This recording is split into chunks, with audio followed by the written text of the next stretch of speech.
और मेरे प्यारे साथियों, क्या हालचाल है और क्या हाल है तुम्हारे जेरा का। मेरे भाई आज इस वीडियो में मात्र आधे घंटे के वीडियो में, चाहे तुम कक्षा 10 के हो चाहे कक्षा 12 के हो, तुम्हारे व्याकरण के जितने भी होते हैं, आपके अलंकार, रस, छंद, सब कुछ एक ही वीडियो में कवर करने वाला हूं और गारंटी के साथ आप लोग नंबर स्कोर कर ले जाओगे। ठीक है, तो आज इस वीडियो में मैं पढ़ाऊंगा अलंकार और कैसे प्राप्त करें 90+। ठीक है, 90+ हमारा कैसे प्राप्त होगा, एक लाइन में उत्तर बता दे रहा हूं। 90+ तुम्हारा बोर्ड एग्जाम में तभी आएगा जब तुम हर एक पेपर में हर एक क्वेश्चन को कवर करोगे।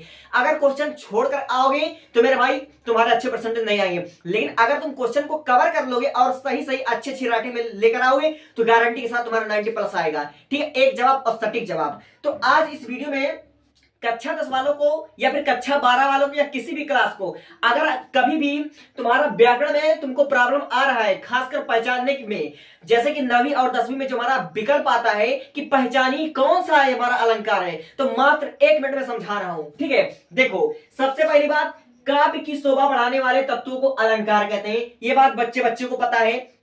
काव्य की शोभा बढ़ाने वालों की, जैसे आभूषण एक औरत की शोभा बढ़ा देता है, कामयाबी एक मर्द का शोभा बढ़ा देता है, वर्दी एक इंसान का शोभा मतलब बढ़ा देता है, तो वही आपका अलंकार हो जाता है। अब देखो, अगर आप लोग अलंकार का संधि विच्छेद करोगे तो अलम प्लस कार, ठीक है, और मां पे हलंत लगा हुआ, इस बात को जरूर ध्यान दीजिएगा। और तुम्हारे बोर्ड एग्जाम में, यूपी बोर्ड में और एमपी बोर्ड में 2 बार एक क्वेश्चन आ चुका है जो बच्चे बहुत ही गलत करके आए हैं। देखो, अलंकार कौन सा संधि है, अगर तुम्हारे विकल्प में आ जाता तो 1 नंबर का क्वेश्चन तुम्हारा यहीं से तैयार हो गया, जो यह व्यंजन संधि है। कभी भी आ जाए कि अलंकार कौन सी संधि है, 1 नंबर तुम्हारा यहीं से फिक्स हो गया, पक्का हो गया। यूपी बोर्ड में या एमपी बोर्ड में पूछा जाने वाला क्वेश्चन है। ठीक है, अलंकार जो हमारा वह व्यंजन संधि है। ठीक है, और एक क्वेश्चन और जान लो, अलंकार के कितने भेद होते हैं? अलंकार के 3 भेद होते हैं। कभी भी भूलकर 2 पर टिक मत करना वरना गलत हो जाएगा। शब्दालंकार, अर्थालंकार और उभयालंकार। अलंकार 3 प्रकार के होते हैं, 2 पर क्लिक मत करना, 1 नंबर तुम्हारा वहां पर भी फिक्स हो गया। अब देखो, तुम्हारे बोर्ड एग्जाम में जो सबसे ज्यादा इंपॉर्टेंट आता है, उपमा अलंकार। ठीक है, उपमा अलंकार तुम्हारे 10वीं के बोर्ड एग्जाम में आ गया, 12वीं के बोर्ड एग्जाम में कैसे पहचानोगे कि यह उपमा अलंकार है? तो सिंपल सा एक वर्ड में आपको बता देता हूं, जब पंक्ति में योजक आए, ठीक है, जब पंक्ति में योजक यानी कि यह डैश आए और उस डैश के बाद, ठीक है, वह शब्द सा, सी, से आए या फिर सरिस आए तो वह हमारा उपमा अलंकार है। नहीं समझे? मैंने बोला जब पंक्ति में योजक चिन्ह यानी कि हमारा डैश आए, वह शब्द सा, सी, से आए तो वह गारंटी के साथ मैं बता रहा हूं वह उपमा अलंकार है। उदाहरण समझो, दिया है हमारा पहला जो हमारा उदाहरण है, हरिपद कमल से। ठीक है, तो आप लोग देख सकते हो कि कोमल और से के बीच में हमारा योजक चिन्ह डैश आया हुआ है और डैश के बाद हमारा से है, तो यहीं पर पकड़ ले बेटा। तो यहां बीच में डैश आया हुआ है और डैश के बाद सा है, यही हमारा उपमा अलंकार का पहचान है। इतने आसान शब्दों में कोई नहीं बताएगा। अब देखो अगला जो हमारा एग्जाम्पल है, पीपर पात सरिस मंडोला उतर रही है, संध्या सुंदरी परी सी। ठीक है, देखो यहाँ पर डैश आया हुआ है, यहीं से पकड़ो, ये हमारा डैश है और डैश के बाद हमारा सी आया हुआ है, यहीं से तुम पकड़ लो। अब देखो तीसरा एग्जांपल देखो, कर कमल सा कोमल है, कमल और सा के बीच में हमारा ये योजक चिन्ह आया और योजक चिन्ह के बाद सा जुड़ा हुआ है, यही हमारा उपमा अलंकार की पहचान है। तो मात्र इतने टाइम में मैंने तुम्हारा 3 नंबर गेन करवा दिया, किसी भी शब्द में आ सकता है। तो पहला तुमको क्या याद करना है, तुम्हें यह याद करना है कि कभी भी जब तुम अलंकार का संधि विच्छेद करोगे तो अलम प्लस कार होता है, मां में हलंत लगा होता है, और अलंकार जो हमारा हुआ व्यंजन संधि का उदाहरण है। अलंकार व्यंजन संधि है। अब सुनो, जो हमारा पहला है बोर्ड एग्जाम का सबसे फेवरेट है, उपमा अलंकार की पहचान। तो उपमा अलंकार की पहचान यही होती है कि जब पंक्ति में योजक यानी कि यह डैश शब्द आए और उसके बाद वह शब्द सा, सी, से, सरिस आदि शब्द आ जाए तो समझ लेना कि वह उपमा अलंकार है।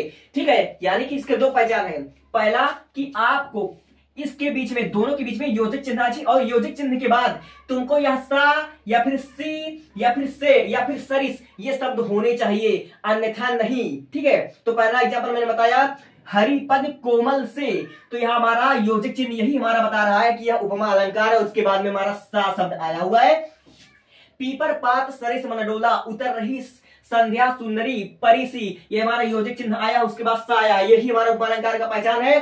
कर कमल सा, ठीक है, कोमल है और बीच में है योजित चिन्ह आया हुआ और उसके बाद सा शब्द आया है, यही तुम्हारा पहचान। तो ऐसे हजारों लाखों उठा लेना, लाखों एग्जाम्पल उठा लेना और फिर उसके बाद यार देखना कि योजित चिन्ह है और योजित चिन्ह के बाद अगर सा आया है तो मेरे भाई ये उपमा अलंकार पर गारंटी के साथ टिक करना, तुम्हारा एक भी नंबर नहीं काट पाएगा। ठीक है, टेक स्क्रीनशॉट। और जितना तुम्हारे बोर्ड एग्जाम में आया हर एक व्याकरण की तैयारी, तुम्हारा 8 नंबर कहीं नहीं जाने वाला है। ठीक है, इसका स्क्रीनशॉट लो, ले लिया स्क्रीनशॉट। अब तू अगला देख, अगला एग्जाम्पल है रूपक अलंकार।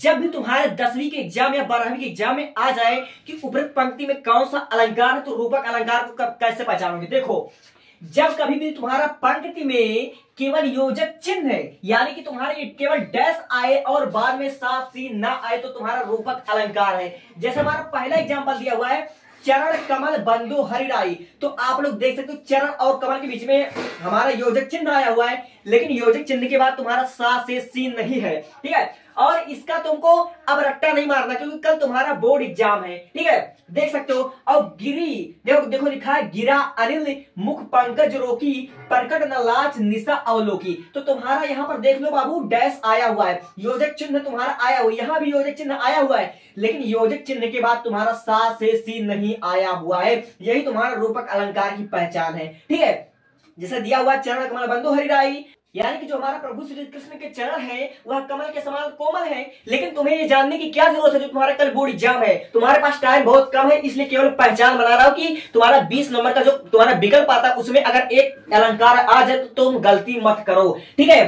तो ये ऐसे इसी प्रकार यही है, चरण कमल बंधु हरिराई, बीच में तुम्हारा योजक चिन्ह है और योजक चिन्ह के बाद कभी भी अगर सा सी ना दिखे तो आंख बंद करके तुम रूपक अलंकार को टिक मारना, गारंटी के साथ तुम्हारा गलत नहीं होगा। अब देखो, गिरा अनिल मुख पंकज रोकी, यहाँ पर योजक चिन्ह आया हुआ है, इसके बाद तुम्हारा आया हुआ कुछ नहीं आया हुआ, यही तुम्हारा रूपक अलंकार की पहचान है। ठीक है, प्रकट न लाज निशा अवलोकी, बीच में हमारा योजक चिन्ह आया हो, उसके बाद सा सी से नहीं है, यही तुम्हारा रूपक अलंकार की पहचान है। और ये 100% तुम्हारा समझने के लिए बहुत कम शब्दों में काफी हुआ है। तो टेक स्क्रीनशॉट एंड दूसरा मैं लिखता हूं।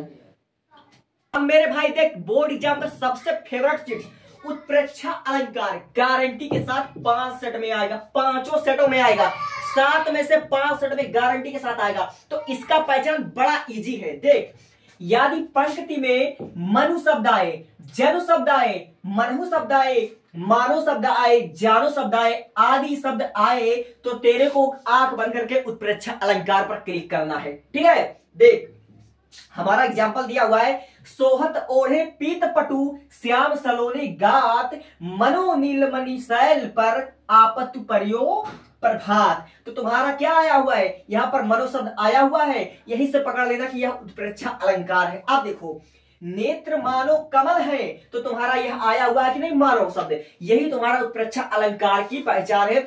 तुम ऐसे लाखों एग्जाम्पल देख लेना अपने विद्या अवतार बुक में, जब भी तुम्हें कभी भी किसी भी श्लोक में या किसी भी पंक्ति में मनो जनो, ठीक है, मानो जानो, जनु मनु, मनहु आदि शब्द आएंगे तो वह उत्प्रेक्षा अलंकार का उदाहरण होगा। मेरे बात को एक बार ही सुन लो, उत्प्रेक्षा अलंकार का पहचान होगा कि उस पंक्ति में मनु शब्द, जनु शब्द, मनहु शब्द, मानो शब्द, जानो शब्द आदि शब्द आएंगे, वह उत्प्रेक्षा अलंकार का उदाहरण होगा।